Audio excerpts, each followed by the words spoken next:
Oke, kita akan undang seorang lelaki ganteng. Lelaki ganteng, lelaki ganteng.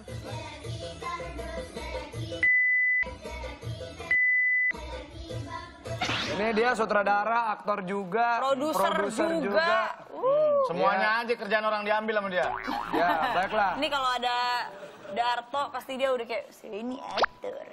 Udah gitu-gitu pasti dia cari muka ke ini nih. Ngomongin orang tuh yang masih ada aja. Coy, emang masih ada. Lah Pak Darto kan nggak ada di sini, emang nggak ada. Yang masih ada kayak Surya, kan dia kan pernah main film juga. Dikit. Iya. Jadi ini kita undang Mister Supranasional. Mister Supranasional. Gelar apa itu? Baiklah, ini dia Gandhi Fernando. Kita tanya dia.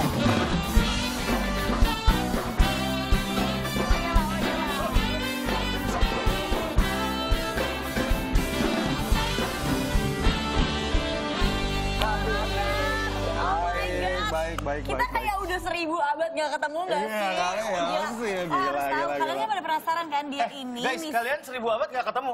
Pergaulan antar candi tuh gimana sih? Ya gue pengen tahu Sun Gokong tuh bebasnya gimana sih? Terus. Ya gitu, terus Gandhi ini kan emang Miss Supernatural. Mister Supranasional itu duduk. Supernatural mah Roy Kiyoshi kali. Iya benar. Tapi maksudnya supranasional. Supranasional. Itu gelar macam apa itu? Ceritanya boleh diceritain. Itu kayak Mr. World, Mr. International, dan ini Mr. Supranational, dan sekarang itu male pageant terbesar di dunia tuh sekarang Mr. Supranational. Kayak Miss Universe, Pageant. tapi versi cowoknya. Cowoknya Mr. Supranational. Kan ada Mister Indonesia gitu-gitu kan, kalau dari Indonesianya. Terus kan ada Miss Universe, Putri Indonesia. Jadi terus aku terus sih,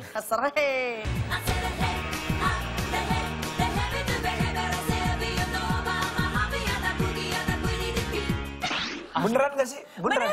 Oh beneran. Ada supranasional. Gua Mr. Indonesia tahun ini. Tahun lalu 2018 yang berkompetisi mewakili Indonesia di Polandia. Wah, gue pikir bohongan. Ternyata ada Mr. Supranasional. Iya, ternyata ada Mr. Supranasional beneran ya. Jadi ajangnya sama kayak Miss Universe gitu. Kurang lebih mirip-mirip, tapi kalau di sana Mr. Supranasional dan Miss Supranasional. Oh, ada dua. Supranasional. Ada yang jadi ada cewek ada yang cowoknya, Nah, kalau tapi yang sama cewek itu supranasional. Betul, kalau cewek itu dari Putri Indonesia. Oke. Yes, betul. Dari Putri Indonesia baru step selanjutnya ke supranasional itu. Iya. Supranasional. Tapi kita lihat emang cocok ya. Coba gua atau ini. Kita akan bahas film horor yang katanya merupakan kisah nyata. Di segmen The Comment Top List. Tapi sumpah gue baru tahu lo ada supranasional. Selamat ya. Oh ya, thank you. Selamat ya. Iya, gue juga. Maafkan gue sempat ragu karena gue pikir itu Dan udah gitu kompetisinya kayak hampir sama seluruh dunia ya. Ya, ada kalau yang cowok ada 40 negara, kalau cewek udah 80 deh kayaknya, hampir 80. Gokil nggak lo? Gokil nggak? Jadi Mozambik ikutan nggak? Enggak. Tapi ada beberapa negara yang gue kayak ini tuh di mana? Kayak misalkan Equatorial Guinea, New Caledonia, gue sampai ngecek di maps kayak ini. Ada tuh, tapi ada. New Caledonia dekat, naik pesawat cuma sekali kok. Hah? Kemana? New Caledonia. Tapi New Caledonia itu di atas Australia, di bawahnya Papua New Guinea. Tuh. Wow. Dan dekat sama kita nggak tahu. Iya. Oh, emang yang dekat-dekat biasanya nggak kelihatan. Ya oke, lanjut bos. Lo ngatain gua kan lo? Yang pertama ini ada analisa atau Anabel ya.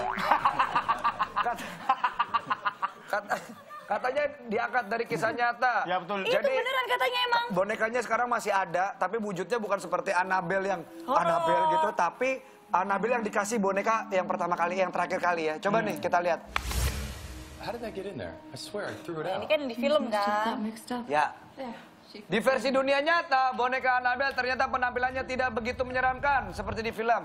Kisah tentang boneka ini bermula tahun 70 lewat cerita yang beredar dari mulut ke mulut. Boneka tersebut awalnya dihadiahkan kepada saudara kembar Donna dan Angie. Tak disangka boneka itu justru menjadi mimpi buruk bagi keluarga mereka. Jadi kerap kali berpindah tempat sendiri, terus pada suatu ketika boneka itu melayang dengan sendirinya. Kemudian muncul kertas misterius di rumah yang berisi tulisan, "Tolong kami." Boneka ini terletak di Museum Okultisme Ed dan Lorraine Warren di Monroe, Connecticut. Mereka inilah yang berhasil menjinakkan boneka Annabelle. Iya. Sekarang bonekanya ada di tempat kaca, dikelilingi oleh mantra, dan setiap Jumat seminggu sekali itu didoain sama pastor gitu. Iya betul. Iya didoain gitu Biar nggak supaya. kemana-mana. Tapi Gandhi tahu lah kalau soal itu mah. Gadi kan produser juga. Iya. Actually, kalau misalnya Annabelle sih, gue nggak terlalu suka filmnya sih. Biasa aja menurut gue.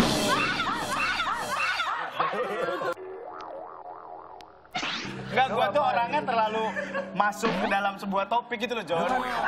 Tiba-tiba ini band ini, Lucu ini mengagetkan, ntar gua jepretin, listriknya nggak bisa jalan.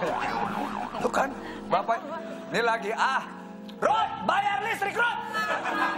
Woi. Tim lighting nggak lucu Ini nggak banget. tiba-tiba ada badut nongol apa-apa kan? Nggak ada badut, adanya tagihan. Seram Gue mau sekali. dibawa aja boleh nggak sih? Seram sekali. Gue dibawa aja ya boleh? Ya, boleh, Gue boleh. takut banget sumpah. Jangan, Tiba-tiba jangan. di belakang dia kayak, nah.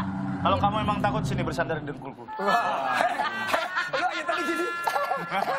Apa yang mau diandelin?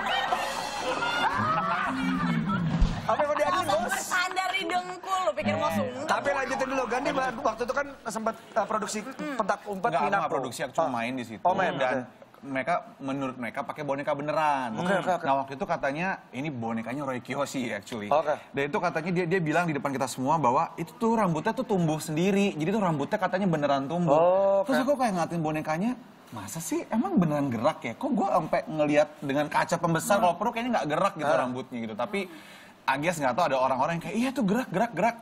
Gue sih nggak percaya amat sih. Rambutnya. Apa? Ini dia hidup. Menurut orang-orang yang ngeliat sih gerak, tapi pas gue ngeliat sih biasa aja. Makanya pas nonton Annabelle menurut gue, bener nggak sih sebenarnya dari kisah nyata kayak gitu. oke. Masa sih sampai bener-bener melayang kayak Iya. gitu. Bener-bener. Pas aturan Gandhi nanya,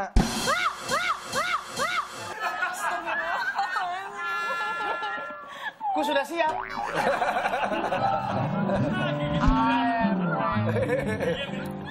Aku saat belajar dari pengalaman. iya. Oke, film horor yang menurut Gandhi paling serem. Selain Apa? yang lu bintangi ya. Insidious.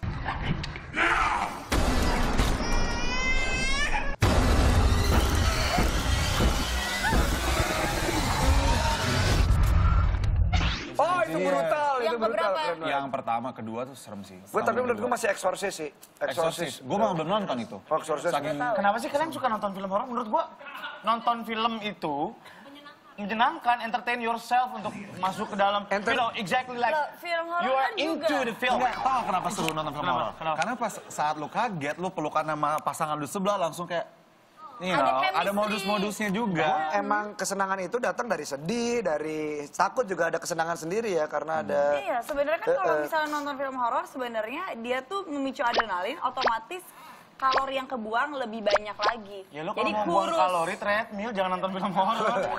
Daripada Sudah tapi kan disediakan banyak aja. alternatif gitu. Selera, Pak. Ya, oke. Bapak pernah nonton film horor nggak? Pernah. Paling serem apa, Pak? Dulu aku nonton Pocong 2. Oh, itu serem tuh, itu serem. Serem. Itu serem. Pocong Itu 2 serem. serem Ada sih. adegan di tangga Pocong darurat 2 dia serem diem. sih. Iya. Iya. Iya. Oh, itu serem sih. Terus Pocong, wow. Bapak mana, Bapak? Ini tuh pocong 2 apa pocong yang pertama Pocong ya? dua. Pocong pertama kan di band. Iya. Oh, di band Pocong ya? kedua yang Iya. Reva. Sama Ringo kan? Iya. Terus ada Yang adegan dalam- Ringo duduk di toilet, Ya. terus apa? Dia nengok apa terus tiba-tiba si Chongpo-nya udah ada di sampingnya dia. Kalau gue yang Risti Tagor di dalam lemari itu loh, Iya. itu serem abis sih. Oh iya, bener emang. Pocong 2 tuh salah satu film yang terbaik selain Jelangkung ya. Mohon maaf, ada yang boleh ke parkiran motor nggak ambil spionnya? Jadi gua ngacap ke belakang. Duh. Woi.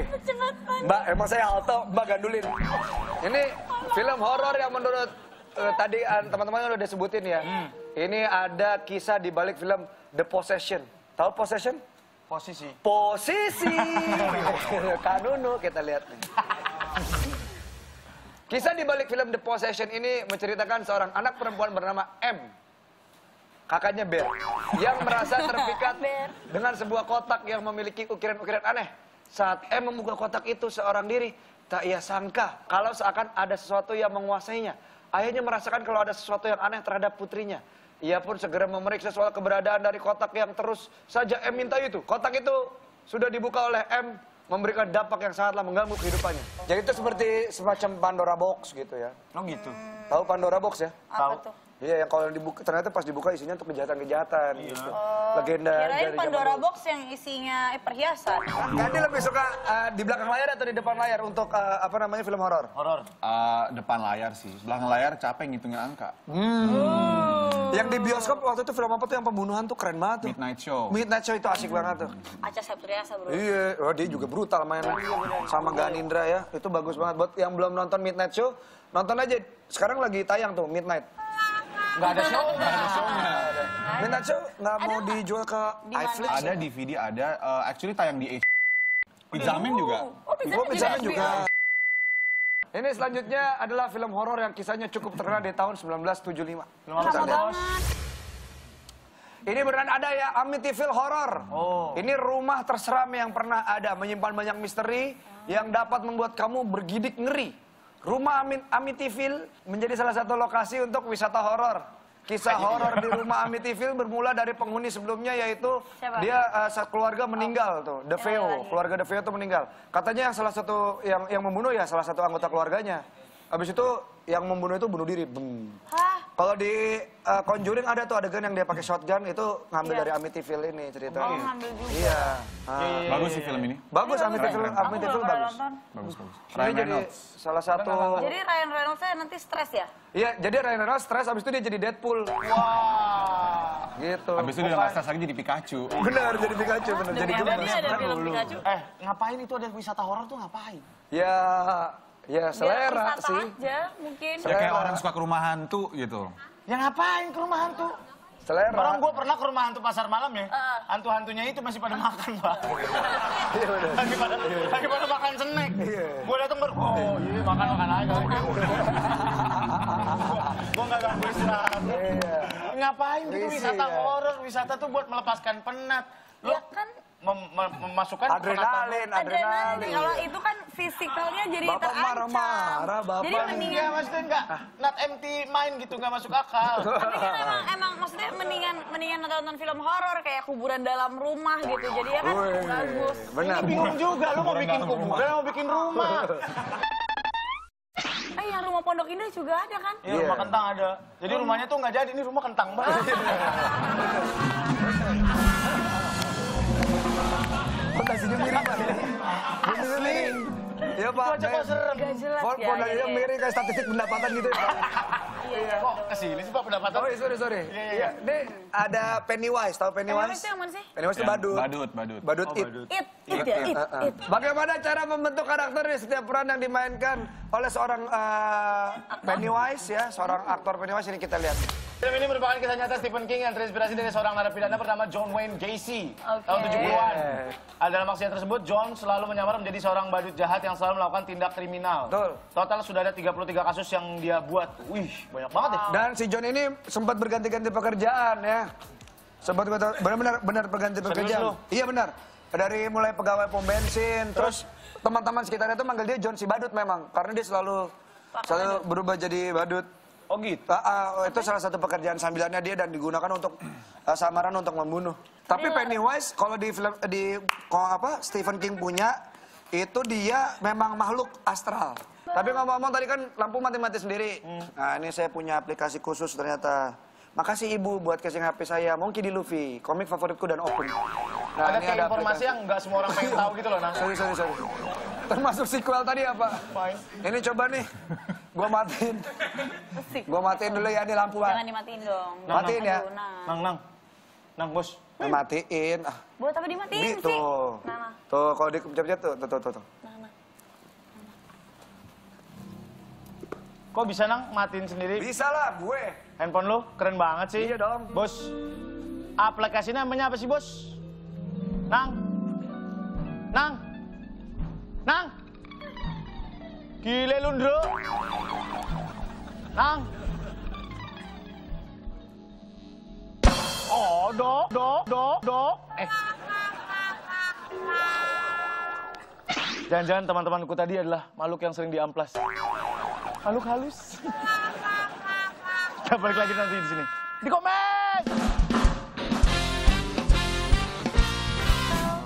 Jadi kita sudah ada di lamannya Gandhi Fernando ya, dengan 347 postingan, dengan 246.000 pengikut, dan juga yang diikuti ada 1981.